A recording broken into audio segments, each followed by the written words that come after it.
The other day I decided to test out our new windbreak. I bought it for a big camping trip we're going on in the summer, but I decided I was going to put it up in the garden so that I'd know what I was doing before I got there. And it was massive. I'd not read the part on the size on the packet, but it's 5 metres wide by 1.5 metres high, so it's not exactly tiny, and I was quite surprised. But there was only one thing that really worried me about it, and that was the pegs, because these were really flimsy and the guy ropes just kept popping off them, but that's okay because I have many pegs, so I'm just going to replace them with better ones. No big deal. The pegs are pretty important. It does help if they are actually fit for purpose.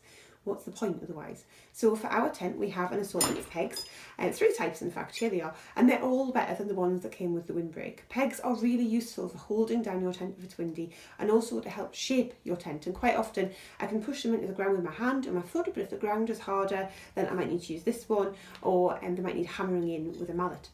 So what are you doing to hold down the pegs of your brand? What are you doing to hold down your tent, to keep it safe against the wind and help keep it looking right? The tent pegs of your brand are in your style guide and your brand insight document.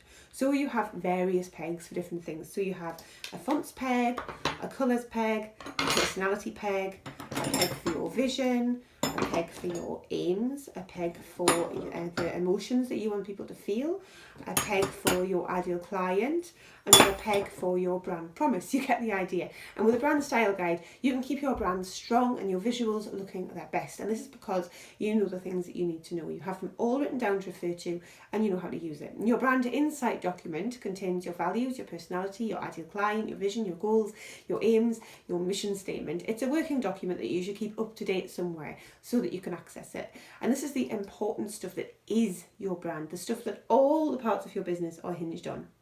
So when you have these 2 pieces, the brand style guide and the brand insight document, you know which fonts you can use. You know how to use them. You know what your colour codes are. You know your brand personality. You know which imagery you have available at a glance. You know who your ideal clients are and therefore who to talk to. You know the look and feel that you're aiming for. You know which logo versions you have. You know what your values are. You know how to be consistent. You know what you're aiming for. You know that you can't lose track. So creating a brand style guide and an insight document are both things that you can do yourself. So spend some time working on these and you'll have all this information really handy to help you keep your tent strong, even when you're being battered in, when you're being put down, when you're feeling tired, when you're struggling with life, when things are just not going so well. You can refer to these documents and peg your tent down just that bit more securely so that your brand doesn't blow over. So the next question to ask is, do you look after your pegs? My friend laughs at me when we go camping because I like to keep my tent pegs clean. I have a special cloth and I wipe them all before they go in the bag or the box, even though it doesn't work well enough. My desk is covered in bits. But I don't understand why she wouldn't clean her pegs, and she doesn't understand why I would clean mine. But it's really important with your brand pegs to take them out of the ground sometimes and look after them, to have a look at them, to make sure that they're still relevant, to give them a bit of a clean. Are you still using them? Do they still mean something to you? Do you need to get rid of the ones that are bent or rusty or a bit broken and tattered? If you look after your tent pegs well, then your brand will stand really tall and secure for as long as you need it to.